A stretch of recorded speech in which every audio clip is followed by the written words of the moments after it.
Наймасштабніший корупційний скандал в історії національної атомної енергогенеруючої компанії «Енергоатом» привернув увагу до цього державного підприємства, яке майже усі роки незалежності опинялося поза великою увагою медіа та суспільства. На цього гіганта приходиться від 50 до 60% генерації електроенергії в країні, яка у мирні часи експортувалася за кордон у великих обсягах.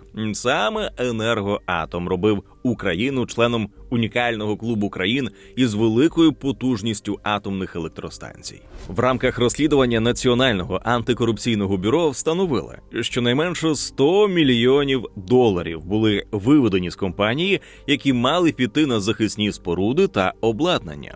Зрештою, українці залишились без світла і зі зруйнованою інфраструктурою. А бізнес-партнер по 95-му кварталу і друг президента України Володимира Зеленського Тимур Міндіч, який був ключовим у корупційній схемі, безкарно втік із країни.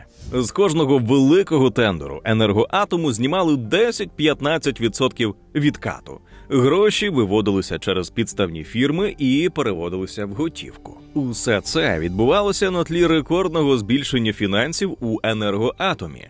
Після підвищення тарифу на електроенергію для населення на 64% компанія почала отримувати додатково близько 80 мільярдів гривень щороку. І вже у 2024-2025 роках її тендерна активність різко зросла.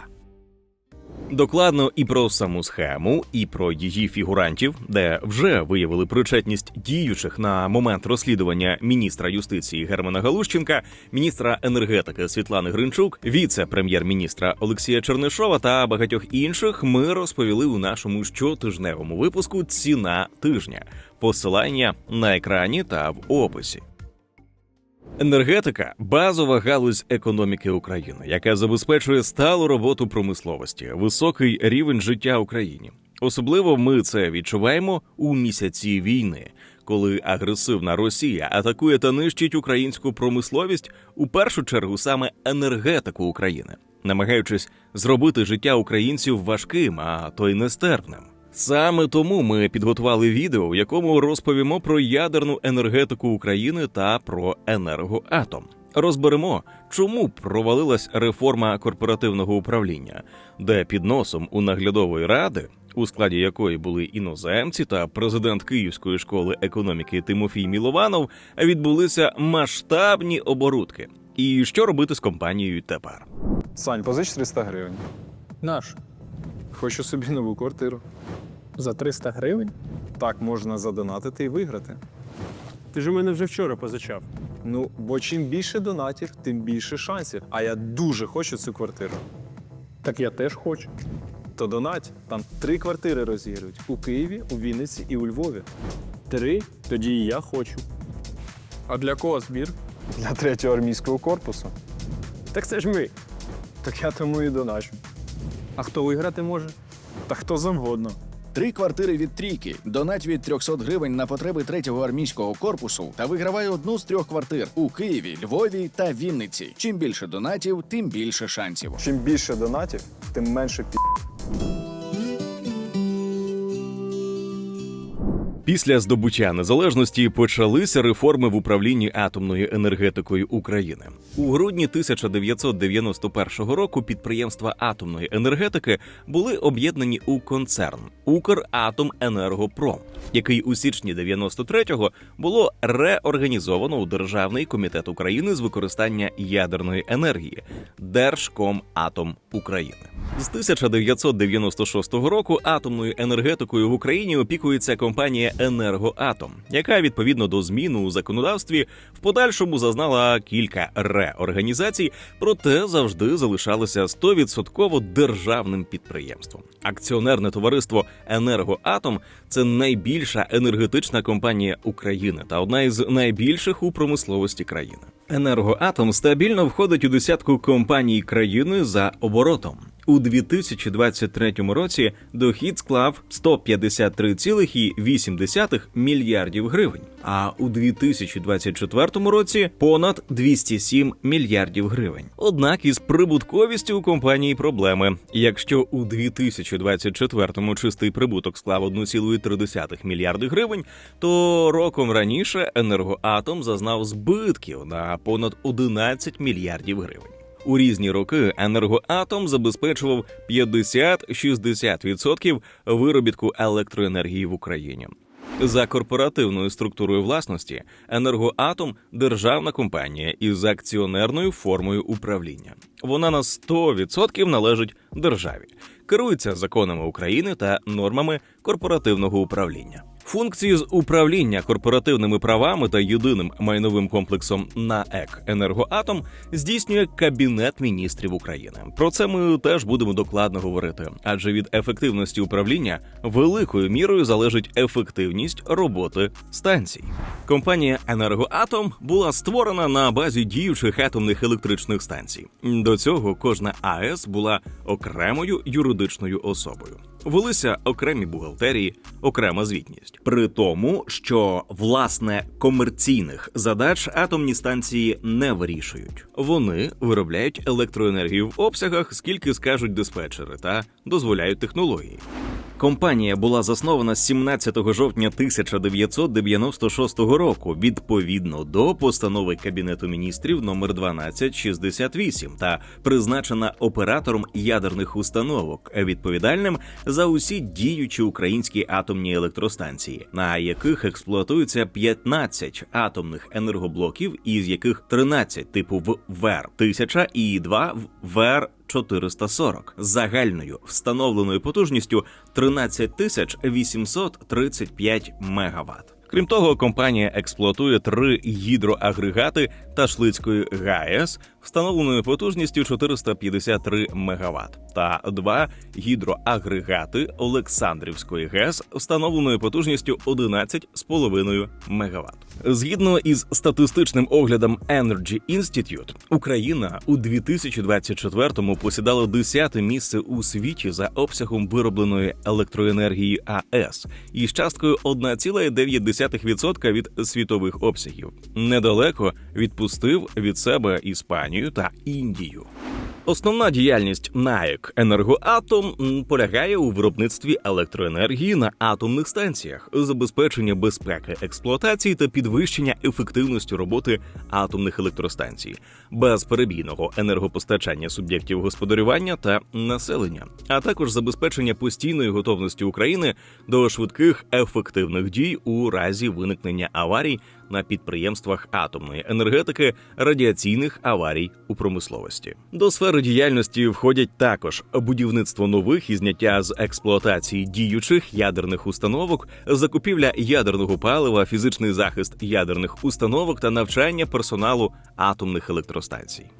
До структури компанії входять дирекція та відокремлені підрозділи, у тому числі 4 атомні станції – Запорізька, Рівненська, Південноукраїнська, Хмельницька, а також Атомремонтсервіс, Атоменергомаш, Атомпроектінженірінг, Аварійно-технічний центр, Донузлавська ВЕС на окупованій території Автономної Республіки Крим, Науково-технічний центр, Складське господарство, централізовані закупівлі, управління справами, Енергоатомтрейдинг, представництво державного підприємства НАЕК «Енергоатом» у Брюсселі, Королівство Бельгія та централізоване сховище відпрацьованого ядерного палива у Чорнобильській зоні. Загалом до складу «Енергоатому» входять 12 відокремлених підрозділів, які забезпечують власну наукову, конструкторсько-технологічну та виробничу базу. Крім, власне, обов'язків по генерації електроенергії, на «Енергоатом» покладені так звані спецобов'язки.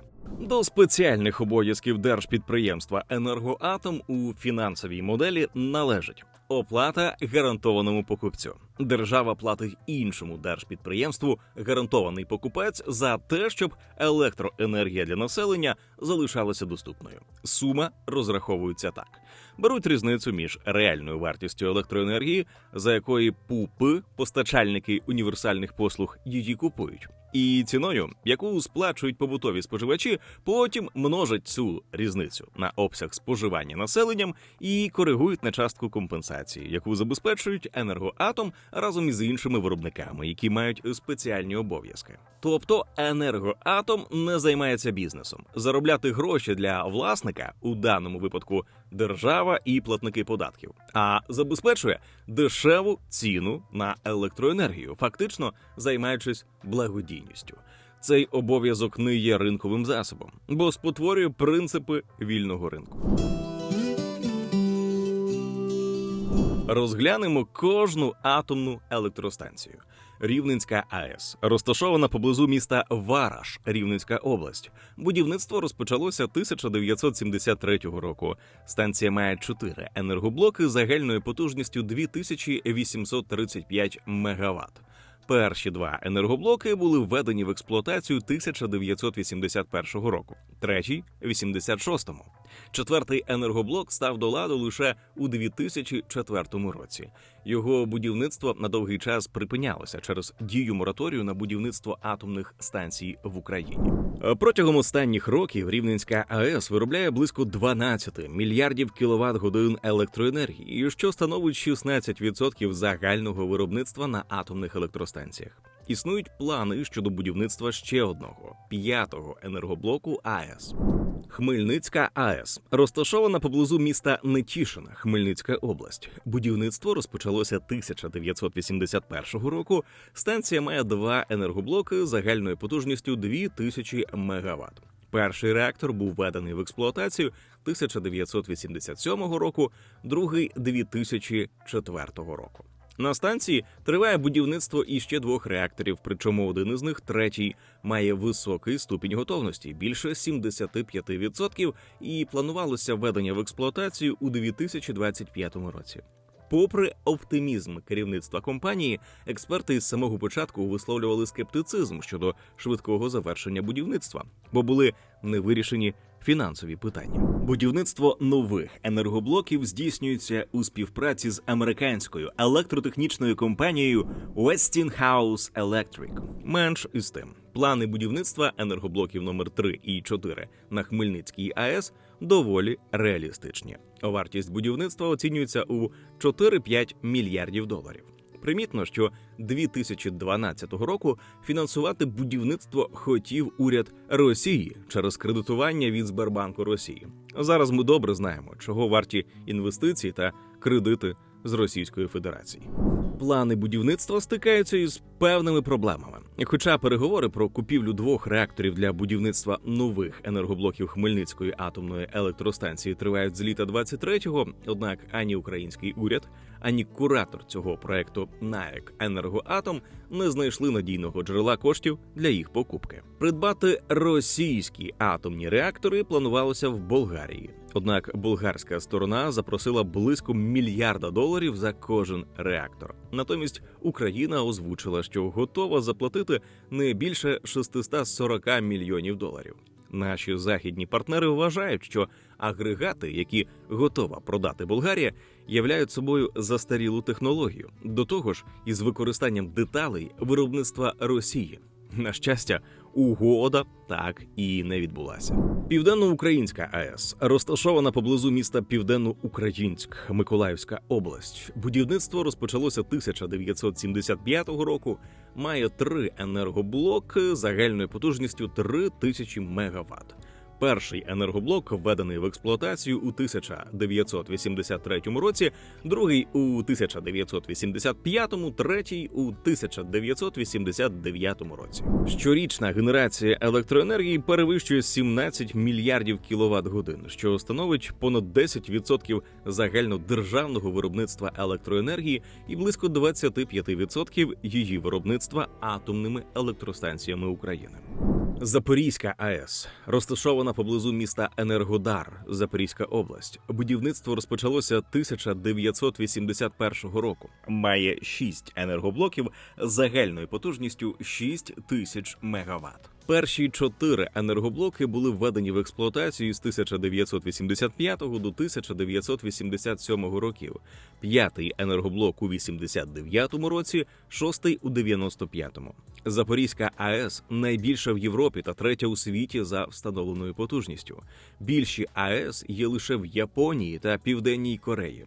Щорічно станція генерує близько 40 мільярдів кіловат-годин електроенергії, що становить 1/5 частину річного виробництва електроенергії в Україні і половину її виробництва на українських АЕС. Зараз станція окупована російською армією. Електроенергію в мережу не постачає. Вже 4 березня 2022 року, на 9-й день повномасштабного вторгнення, станція контролювалася російською армією і представниками російської компанії «Росатом». Через окупацію території, де розташована станція, українська влада достеменно не знає, що саме відбувається зараз на АЕС. Є велика загроза пошкодження обладнання станції, здійснення диверсій та нефахових режимів експлуатації. Експерти МАГАТЕ кілька разів відвідували станцію, виявляли порушення експлуатації. Було виявлено мінування станції вздовж усього периметру. В Україні атомна енергетика вважається стратегічною галуззю, а атомні електростанції – стратегічно важливими підприємствами. Усі станції у нас державні. Можливість їхньої приватизації навіть не обговорюється. Хоча світовий досвід є різний, у тому числі є АЕС із повністю або частково приватною формою власності. Наприклад, АЕС Фукусіма у Японії, яка постраждала через землетрус та цунамі у 2011 році, є приватною станцією. Форма власності глобально не впливає на безпечність чи надійність технології. Якби це була державна електростанція, ситуація із руйнуванням та викидами була б така сама. Так оцінює ситуацію експерт Київської школи економіки Олександр Жолудь. У Південній Кореї уряд прямо або опосередковано володіє 51,11% акцій КЕПКО – Корейська електроенергетична корпорація, контрольним пакетом. КЕПКО – найбільша енергетична компанія Південної Кореї. Вона експлуатує 21 АЕС та 27 гідроелектростанцій з сумарною потужністю 18 гігаватт. А ось Electricité de France, яка є провідною компанією у галузі виробництва і постачання електроенергії у Франції, а також найбільшим ядерним оператором у світі, є державною власністю. Компанія була створена у 1946 році у результаті націоналізації активів різних компаній у сфері генерації, передачі і розподілу електроенергії. У Франції неодноразово піднімалося питання приватизації компанії. Проте суспільство, що тяжіє до соціалістичних поглядів, виступає категорично проти, вважаючи атомну енергетику національним надбанням. EDF виробляє 75% електроенергії саме завдяки атомній генерації. До управління належать 58 енергоблоків встановленою потужністю 62 400 МВт, розташованих на 19 діючих АЕС на території Франції. Цікавим може бути приклад Індії. Уряд країни працює над масштабним залученням приватного капіталу в будівництво нових потужностей в атомній енергетиці країни.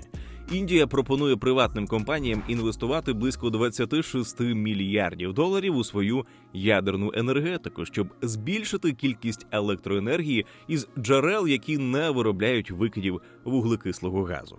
Наразі уряд веде переговори із 5 приватними компаніями – Reliance Industries, Tata Power, Adani Power та Vedanta Ltd. Щодо інвестицій – близько 5,3 мільярдів доларів кожна.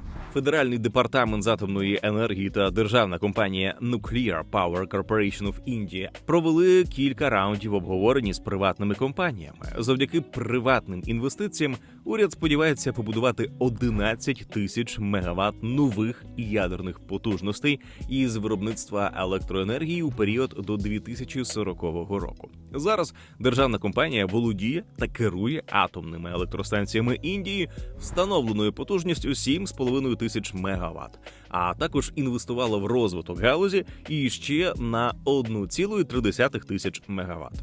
Є й такий законодавчий нюанс, який робить індійську ситуацію дещо схожою на українську. Індійське законодавство забороняє приватним компаніям будувати атомні електростанції, але дозволяє їм постачати компоненти, обладнання та підписувати контракти на будівництво за межами реакторів. Раніше жорсткі закони Індії про ядерну компенсацію завадили переговорам із іноземними будівельниками електростанцій, такими як General Electric і Westinghouse. Через це країна відклала плани додати 2000 МВт ядерної енергії із 2020 до 2030 року. Окремо розглянемо атомну енергетику у США. Там вона належить і управляється приватними компаніями. Розглянемо основні компанії в секторі ядерної енергетики Америки. Exelon Corporation керує найбільшою кількістю ядерних реакторів у США. Якщо подивитися на доступні фінансові показники компанії за останні 5 років, то її чистий прибуток із року в рік лише зростає. Із 1,6 мільярдів доларів у 2020-му до 2,46 мільярдів доларів у 2024 році. NextEra Energy – це американська енергетична компанія, яка є найбільшою у світі за ринковою капіталізацією.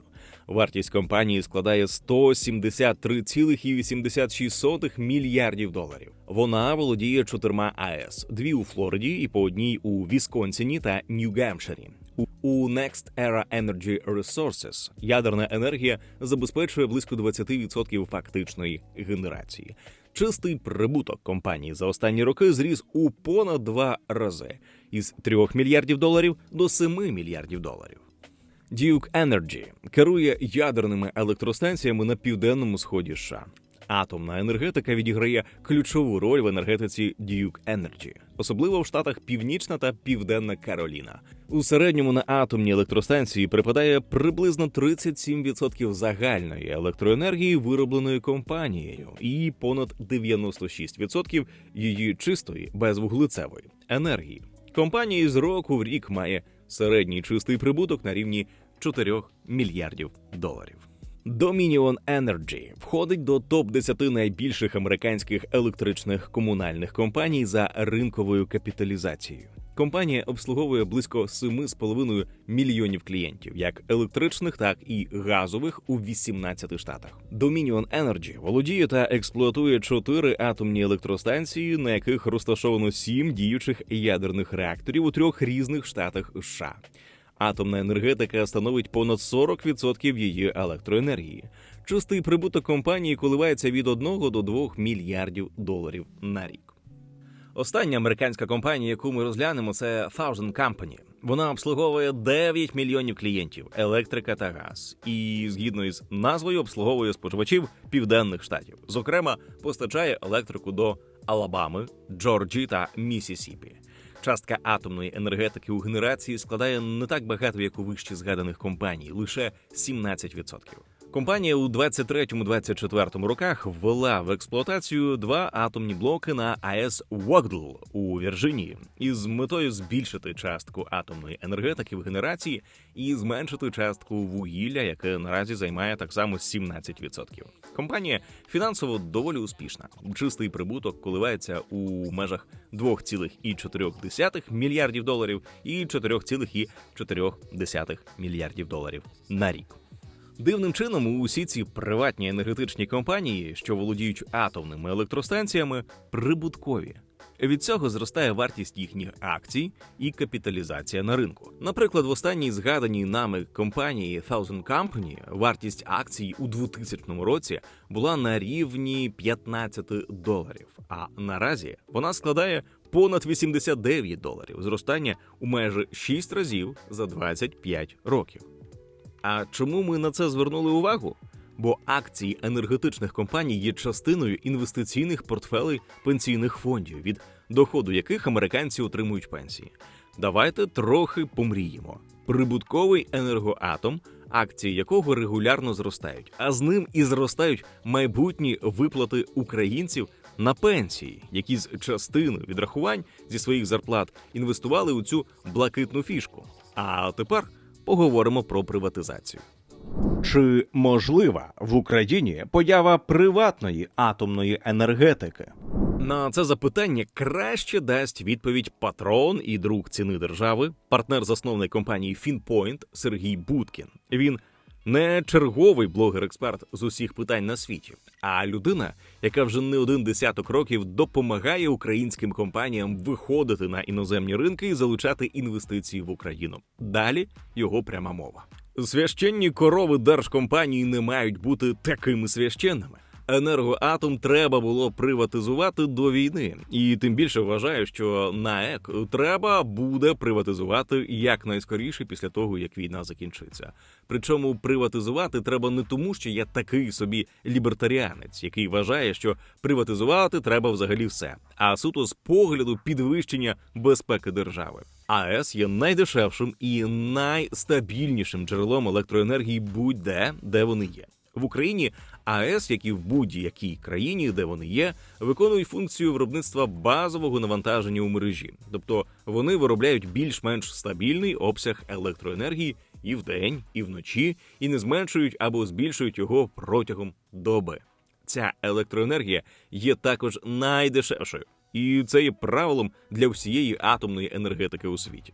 Також є друге правило. Якщо щось пішло не так, то вартість того, аби якось впоратися із цим не так, сягає астрономічних величин. Номінальний валовий національний продукт, тобто сукупна вартість усіх кінцевих товарів та послуг, вироблених резидентами країни, громадянами та компаніями СРСР у 1985 році, сягнув приблизно 2,2 трильйона доларів. Вартість ліквідації наслідків Чорнобильської аварії наступного року – приблизно 700 мільярдів доларів, із яких приблизно половину було витрачено в рік катастрофи. Після цього в СРСР не було фінансової можливості ані продовжувати війну в Афганістані, ані тримати в узді країни Варшавської угоди, ані утримувати самого себе. Деякі економісти вважають, що Чорнобильська катастрофа була головним чинником того, що СРСР розвалився. Ліквідація наслідків катастрофи на АЕС Фукусіма у Японії коштувала приблизно 175 мільярдів доларів, тобто приблизно стільки, скільки номінальний ВВП України у 2023 році. Що трапиться, якщо, не дай Боже, буде якийсь великий негаразд на АЕС в Україні? Із погляду організаційної, це буде величезний іспит для усієї системи цивільної оборони в Україні.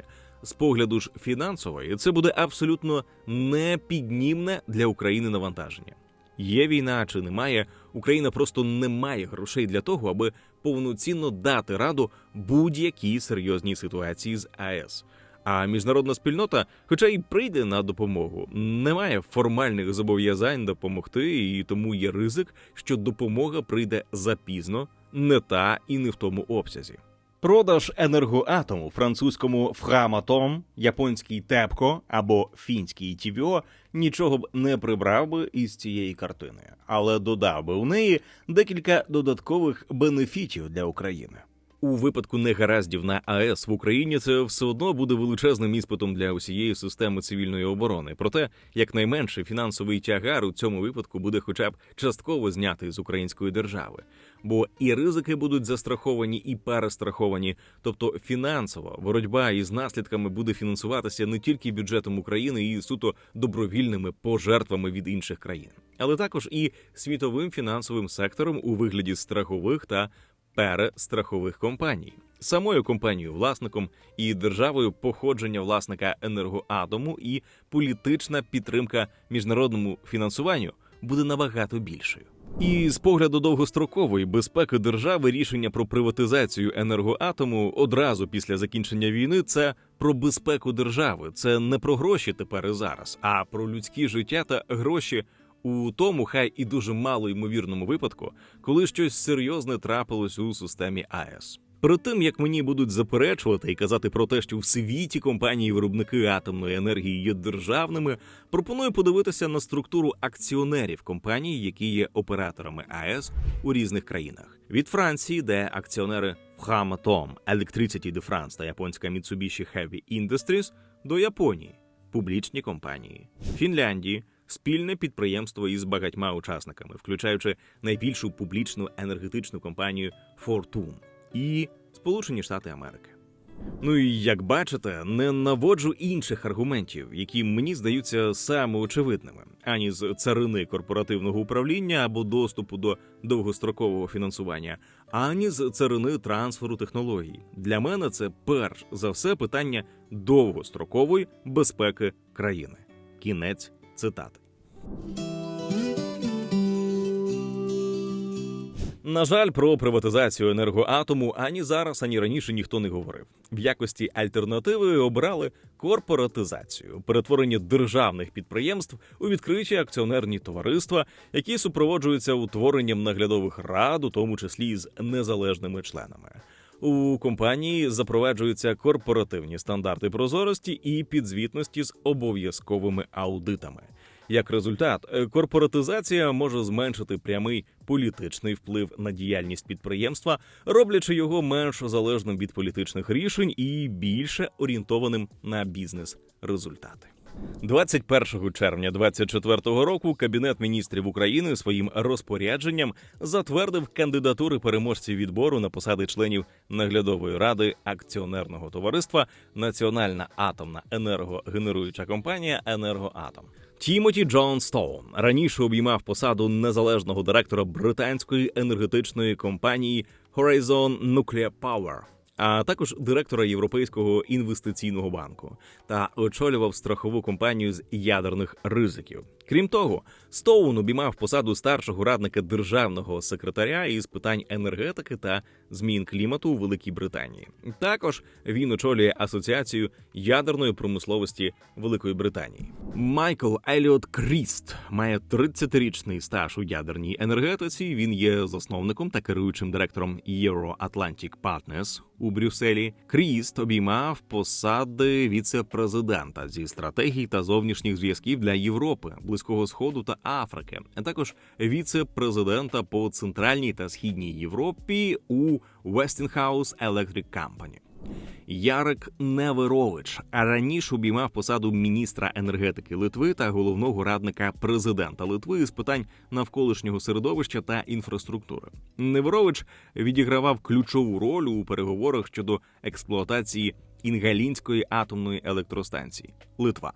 Віталій Петрук очолював Державне агентство України з управління зоною відчуження, яке займалося виведенням з експлуатації Чорнобильської АЕС та перетворенням об'єкта «Укриття» на екологічно безпечну систему. З 2020 по 2023 рік Петрук обіймав посаду заступника голови з економіки державного підприємства «Адміністрація морських портів України». Тимофій Милованов є президентом Київської школи економіки. Раніше він обіймав посаду міністра економічного розвитку. У 16-19 роках був заступником голови Ради Нацбанку. У 20-му Тимофій Милованов став позаштатним радником керівника Офісу президента України Андрія Єрмака.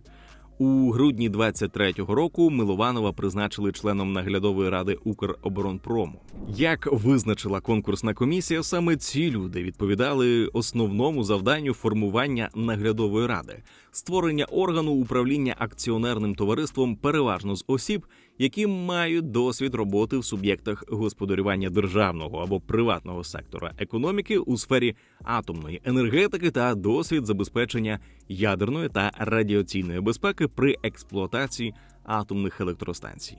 Тодішній міністр енергетики Герман Галущенко так оцінив процес формування наглядової ради енергоатому. Завершення корпоратизації енергоатому відкриває додаткові можливості для залучення значних інвестицій в галузь і розвиток вітчизняної атомної енергетики. До наглядової ради увійшли дійсно професіонали світового рівня. І це значно підвищить довіру до підприємства і реалізації великих стратегічних проєктів, зокрема проєкту з добудови енергоблоків Хмельницької АЕС. Кінець цитати. І сміх, і гріх. Тимур Міндіч на прізвисько Карлсон за участі того ж Галущенка вивели мінімум $100 мільйонів з компанії в інтересах особистих інвестицій. Жодна наглядова рада, жоден її член чомусь не змогли цьому запобігти. Вони були покликані мінімізувати політичний вплив на компанію, і з чим успішно не впоралися, хоча отримували зарплату від 350 тисяч гривень на місяць. У держави, точніше, тими, хто нею керує, є 3 ключові важелі впливу на компанію, що знаходиться у її власності. Перший – тарифний. Держава може встановити, за якою ціною і кому державне підприємство має продавати свій товар. У даному випадку – електроенергію. Так, за часів президентства Порошенка, так, треба бути об'єктивними і згадувати гріхи усіх. Руками горизвісного голови Національної комісії, що здійснює державне регулювання у сферах енергетики та комунальних послуг, Дмитра Вовка, вигадали одну з наймасштабніших корупційних схем в історії енергетики України – «Роттердам Плюс», завдяки якій був встановлений завищений тариф на теплову генерацію. Схема дозволила отримати надприбутки на 35 мільярдів гривень, а головним бенефіціаром був ДТЕК Ріната Ахметова. Також за часів головування Вовка встановили завищений зелений тариф для стимулювання відновлювальної енергетики. У той час як зелена енергетика, теж головним бенефіціаром була компанія Ахметова, отримувала 5 гривень за кіловат-годину. Атомка отримувала у 10 разів менше – 50 копійок. У ті часи, до панування зелених, коштом енергоатому штучно занижений тариф та недоотримання грошей для розвитку фінансували і інших. До речі, цей ефективний менеджер Порошенка так само виїхав з України та не повертався. Його оголосили у міжнародний розшук. А 11 листопада 2019 року апеляційна палата Вищого антикорупційного суду заочно арештувала Дмитра Вовка.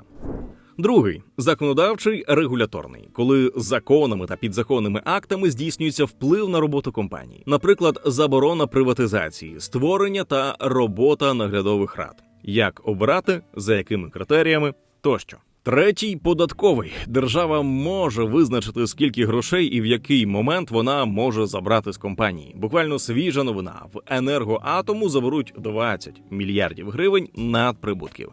Це при тому, що станом на останню звітну дату, 30 вересня 2025 року, в енергоатома було грошей аж на 7,5 мільярдів гривень. І з чого їм платити 20 мільярдів гривень дивідендів?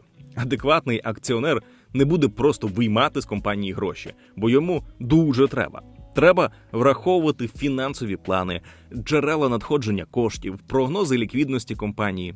Дивіденди платяться із чистого прибутку за рік.